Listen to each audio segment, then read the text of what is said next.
For everybody who says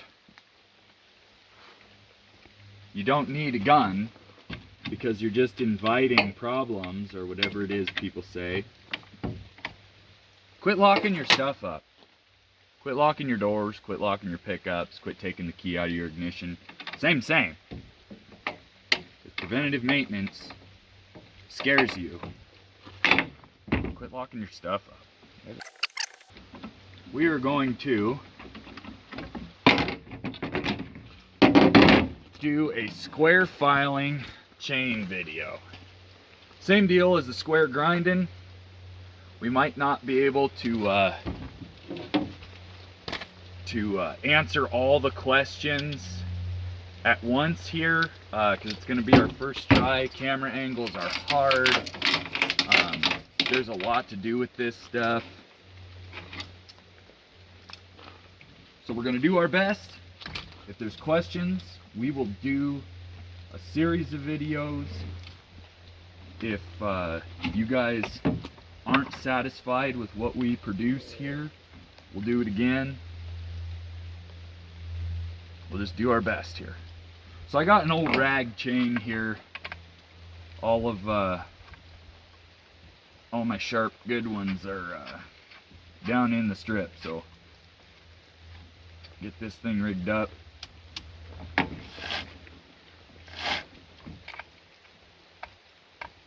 Now, number one is, it is much easier to square file a chain when it's tensioned up nice.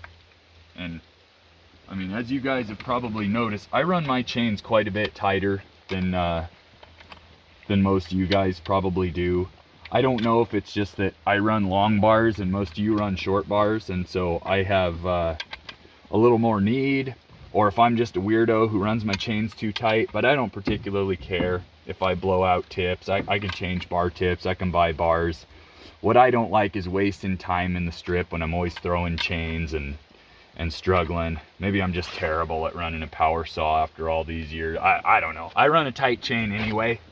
But if your chain's a little bit floppy, what's going to happen is, same thing, when you apply the file, the cutter's going to tilt up. You're going to always have to put your finger there, put a thumb there. It just turns into a pain. So now, there are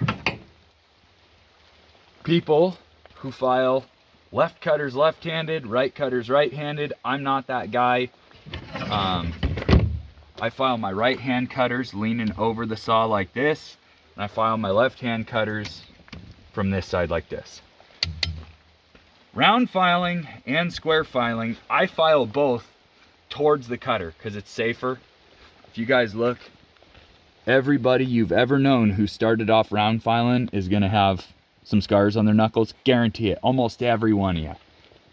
Almost. Some of you are super safe, whatever. You file towards the cutter, down towards the cutter, and you slip off like this. And if you're up in here, I guess if you're up, I don't know how you'd even, oh yeah, I guess it'd be like up in here, filing with a round file. It seems like you always skip off and bust a knuckle. Anyway, down towards the cutter is the way to go. With square filing, it is the only way to go. With round filing, I think it's the right way to go. So, I have selected one of my chains that I cut a little wider of a gullet, so that way I don't need to kiss this so bad with the file. But what you generally want to do, I like to be kind of in the shade, not in the sun, so that way I can see the corner of this file. Doesn't matter if you use a 3-corner file or a double bevel file. I'll show you the cross section of this file. Is like this. This is called a double bevel file. Madson's will sell you these. They also have 3-corner files, which are a triangular hexagon cross section. They both work. It just depends on what you like. I switched to these some years ago and I like them better. So that's it. They're both good. They both do what you need them to do. It's up to you. So you're going to try and match your existing angles as best you can. Now, if you'll look at the side cutter, you can see I can match the side cutter angle there. But that is not going to give me a particularly desirable top cutter angle. And what it'll do is come out a little bit funny. So I can get the same exact side cutter angle at this angle here, filing down at exactly that 90-degree angle away from the corner, which is what I showed you guys with the grinder. So that gets you a side cutter angle and a top cutter angle that matches the shape of the cutter, but not the shape of the cutting edge. So like this is a much more desirable angle. And so you're just gonna take and stroke down to the corner. We'll give it a couple strokes here.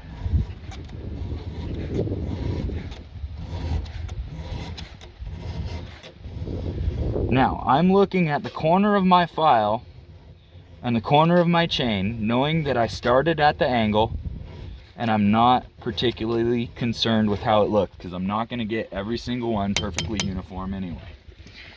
So what you've got, the side cutter has now changed its shape a little bit. The top cutter has changed its shape a little bit. As you can see, the line running down from the corner is not as perfectly angled this direction as I would like, but it's close. It's a little bit more that direction than it typically should be. But that's a filed chain, it's not gonna match. You can also see the side cutter angle is a little more blunt than it comes off the grinder, but you can also see the top cutter angle is a little more long and sharp than it comes off the grinder. Okay, so we'll do a couple more of those and you guys can watch.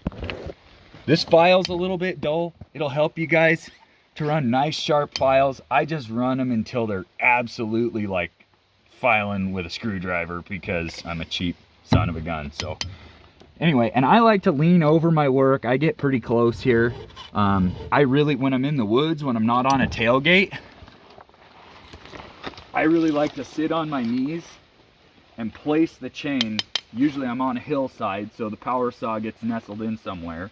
But I place the chain on my lap. I'll be on one or both knees, and I like to file down here like this for this side.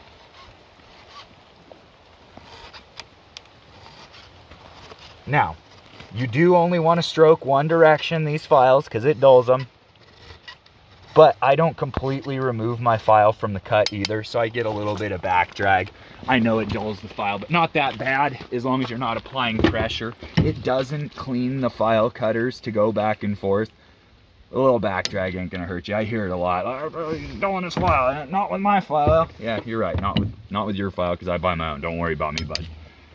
So anyway, we'll file a couple more here. So just focus on this corner of the file and going down from the corner of the cutter into the gullet and keeping your angles relatively the same. And it don't take a whole ton of strokes right there. That cutter's done.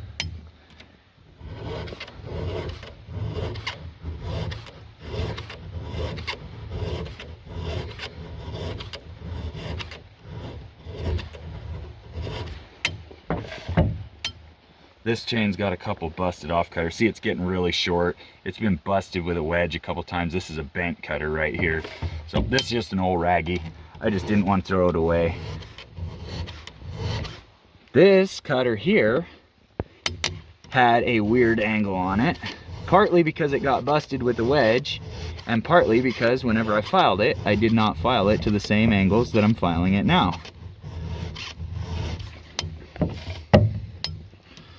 And now another one, you can see all these little pock marks on the side of my bar here? This is because when I file a cutter, as soon as I'm done filing it, I always tap it right there like this. I've known guys that bang their file on top of their chain to knock the chips out of it.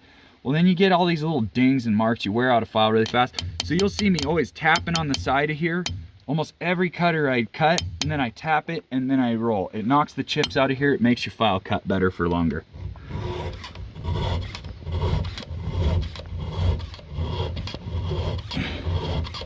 any real filers out there that used to like do machine work filing for a living, they'd say do it on the wedge, plastic wedge, piece of dry wood. That's the old filing doctrine, is to knock the chips out of your file on a piece of dry wood, or even have a little brass brush to knock them out.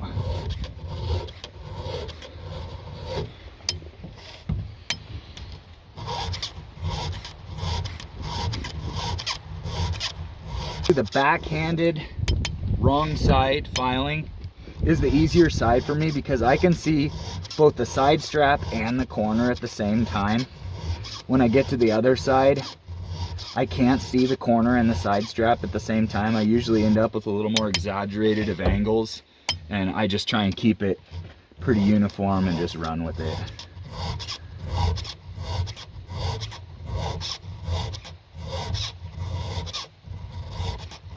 Now, you'll hear guys talking about eagle beak. Eagle beak is if you miss your corner and you file into this side strap a lot, and this top portion will have like a hook and then a little angle back before it gets to here. And you don't really want that. It'll cut like a son of a gun. It'll throw a nice long rolled chip, but it'll not make a really durable corner there. That corner will be more prone to collapse even if you didn't rock it or do anything mean to it. And also that little gap between the corner and your side strap will make it so the chain doesn't really want to carve. So that's why that emphasis on really just nailing your corner with the grinder and with the file instead of an eagle beak. I'll eagle beak one really quick to show you, because it's a throwaway chain and you can see what I'm talking about, and then I'll fix it.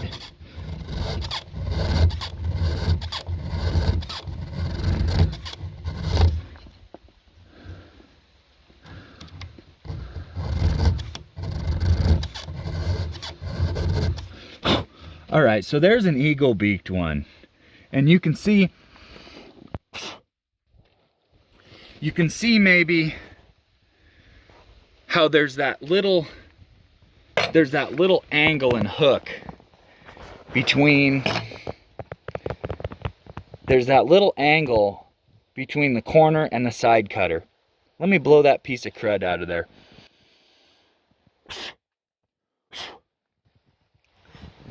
Okay, so now you can really see that little hook in the eagle beak.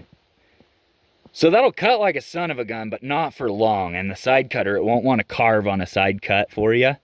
So I'll go ahead and fix that, and then I'll show you what I mean when I say a hook beak. Because guys will say, oh, you eagle beaked it. Guys will say you hook beaked it. They're not the same thing, and they have different effects. So let me fix this eagle beak, and then I'll hook beak the next one and show you what I'm talking about and what that does to detriment. Now to fix this, you just aim for the corner and file it back until it's even with the side cutter. No biggie. Like, you eagle beaked it, you noticed it, now I fix it, you just take a little bit off until it's squared up. Right there. Now she's nice and square. Okay, so now I'll hook beak one. Hook beak is when you miss your corner on the top side. And so your top of your cutter will be straight across here. Let's try and get it to focus, huh? So your top of your cutter will be straight across here, and it will hook this way towards the top corner. And I'll show you how that happens. It's just the same thing. You miss your corner, but you miss your corner on the top. A lot of guys will do this with a grinder, not realizing, because it's hard to see. They'll do it with the grinder. It'll kind of cut, but it'll cut rough and lumpy. It'll feel like you don't have a very sharp chain. And what it does, see, there's just that little hook on the top to the side cutter. And so what you'll see is you look up in there, you got a nice clean line over. You got a nice sharp side cutter. That works. But it won't want to cut really smooth. It'll feel kind of lumpy and choppy. And what happens now is that the widest point of the chain is that side cutter. And that chain will want to carve and wander more often than it should. And so instead of just being a nice smooth butter laser beam cutting chain, it'll be a wandering chain. It'll try and wander on you. You'll just have to work harder to keep it straight. So that is what they mean, what I mean when I say a hook beak chain. And then the same reason, same way to fix it is just to file and match your corner up and just file it until it's gone. With a grinder, this will often kind of start to happen when you have a dirty or a deformed, like a misshapen, wore-in stone that needs to be dressed with the dressers. So there you go. Nice and squared up. And some people say to chase a burr, you can file until you see a burr. Most of the time I know when I got the whole thing. Because I don't really care about getting it like super duper razor sharp, like as sharp as the file gets it, as sharp as it's gonna get it. I just like to make sure that I've gotten the whole cutter all the way across and the whole side strap all the way across to whatever the new angle is that I'm filing it to. Doesn't need to perfectly match the old one, but whatever the new angle is, I like to just make sure I've gotten the whole cutter.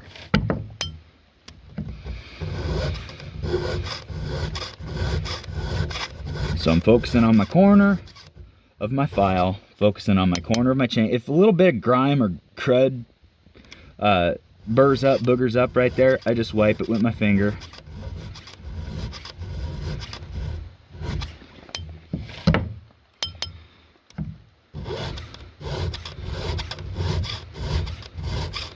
And after we're done here, we'll go ahead and show you a little clip of some cutting and why even a chain this bad with this many broken cutters, I mean, this chain is hammered, wore out. Look at that, there's only like probably 4 cutters on this right hand side. This chain will still cut. It'll be a little lumpy, but it'll still throw chips and it'll still cut. So that's the other one, is like the super fixated on chains, grinds, gear, everything. Like a dull chain's a dull chain and a sharp chain's a sharp chain. You guys are a little too fixated on stuff that is not as important. So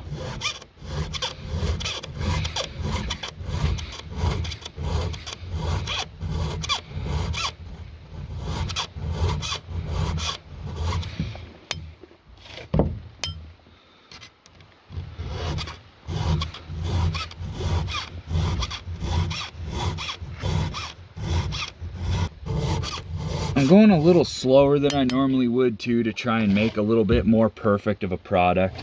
But when I do this in the woods, I really don't care how perfect it comes out. It's usually good enough for me to go tomorrow and spare myself a little bit of grinding tonight. So this side has some cutters that actually look like they've gotten boogered. Looks like I threw this chain or cut into something. The cutter's a little rounded on the corner, but the same principle here. So I'm gonna make an angle, I think about like that, and I'm just gonna start filing on it and see how it goes. And then we'll look at the side strap and we'll see what angle I actually came out with. This is the one that I say I can't see the side cutter and the corner at the same time because I'm right-handed and I'm up above it. But I just pretty much go until I've got it what it looks like squared up. And it'll cut tomorrow. This one will have a little bit more exaggerated of a side cutter. That usually seems to happen to me on this side. So here we go. Yep, as you can see, the side cutter angle is a little more exaggerated. Tiny little bit of an eagle beak looking right there. Let me blow this off. Tiny little bit of an eagle beak there, it looks like. Oh no, that was just a chunk of crud, it went away. So I matched the corner. And then the top cutter is fully filed. Just a little more exaggerated of angles on that side, which might be why that side has busted off cutters and that side doesn't, is because I've thinned that strap more on that side. Not really a concern. I mean, the chain has been used up to this small anyways. It just isn't a huge concern to me. This side will be a little faster because there's only 6 cutters on it.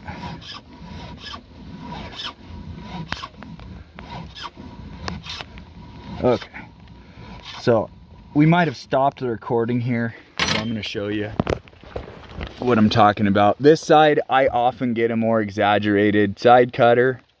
Sometimes I'll have a little bit of an eagle beak. That one has a tiny, tiny bit, not really enough for me to worry about. With that more exaggerated side cutter angle, I often think that like this side, the cutters have broken off because of that, because I've thinned that strap. But as you can see, the line, it runs from the corner, a little bit below the corner, straight down. I'd like to get that right dead on that corner is what I'm talking about, but it's not that big of a deal. It'll cut. This thing will still cut, and you'll still see what I mean. It's looking like, because the raindrops I think are hitting the stop button, so I think maybe I got the other shot in there. But from that first cutter, I took a look at it, and then I've made an adjustment, and now I'm filing them all to this angle, and it seems to be getting them just fine.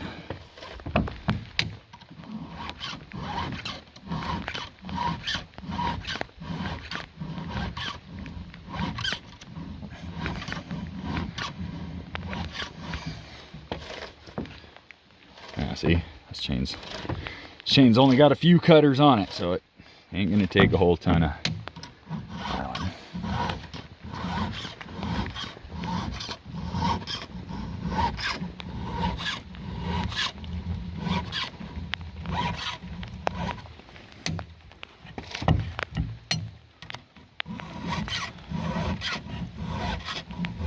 I usually keep a stack of raggies around like this because sometimes a tree will blow over in the road, or sometimes rednecks will fall a tree across the road and leave it. Sometimes it's nice to have some firewood chains that you know you're gonna buck into the dirt with, and it's not good. Just having good raggies is not a bad idea. So that's why this chain, I've got like a few on the floorboard of the pickup that just live in there. We call them raggies, an old rag chain. So I keep a few raggies laying around just in case I got to do something icky.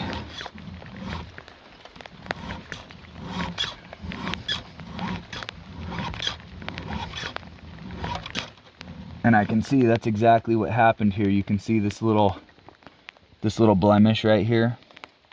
This chain got thrown.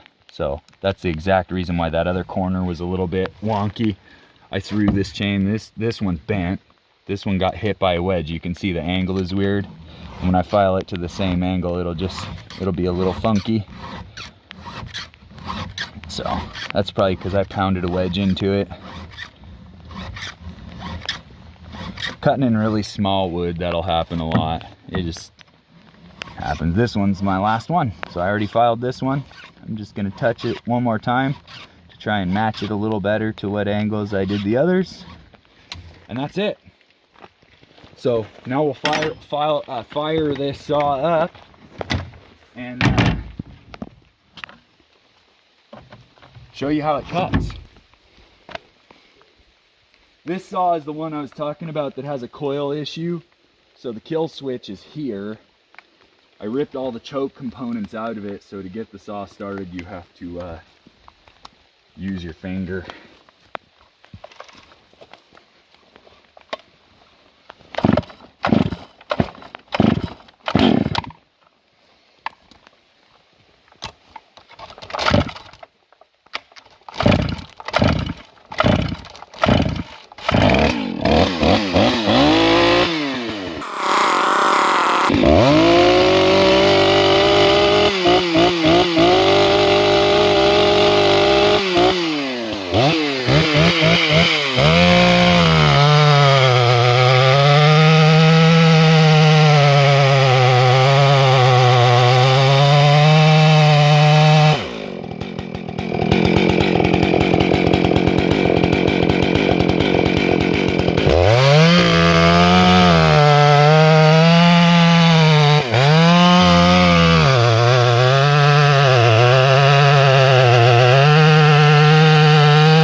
chain with only 6 cutters on one side. I mean, you can see it. It still cuts. It's lumpy, but they're sharp. They cut. They cut okay. And it's not no race chain, but it does just fine. So for $12, you can get into square filed, square ground chain. You can get a chain that cuts really well. Obviously, if a bunch of cutters aren't busted off of it, you can get a chain that cuts really smooth. Raker maintenance, I highly recommend those raker gauges. I'll say it until I die. Consistent depth gauge height is the absolute key to a smooth cutting chain. And if you harden those tools, get them right out of the box, get them cherry red, quench them in water, don't anneal or temper them whatsoever, leave them hard, glass hard. That file will skate right over the top, and you'll have a long-lasting raker gauge tool. So good, consistent rakers, depth gauges, absolutely key, and hand-filed chain will give you a nice smooth cutting chain. So for a much cheaper price, you can get into it, and it'll throw ribbons. Maybe not quite as sharp as a round chain, but I do think a little more durable. I'll show you what I mean when I say carving while we're at it. This is why square chain is a preference to most of us, and what round chain seems to fail at, and I'll show you. Which is, let's pretend I've got a face cut here and an undercut here. This is an undercut. Even this piece of junk chain with very few cutters on that side, you can just, without coming all the way back to here, I can just carve and start changing an angle of a cut, and I'll show you what I mean.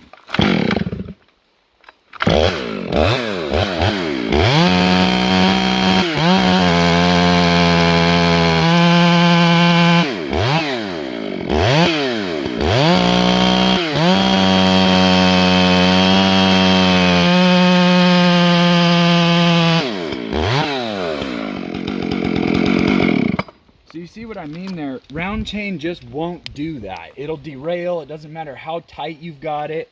And that's a really flat angle and flat angle change.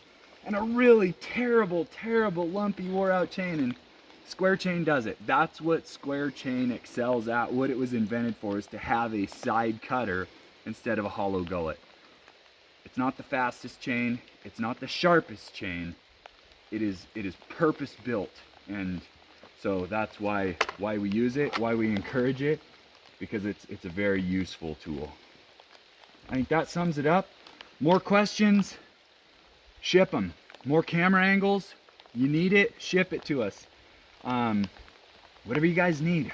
I just really want people to not be intimidated by this, and I really want people to be able to have more effective use of their tools. So I think that's it. Okay, bye.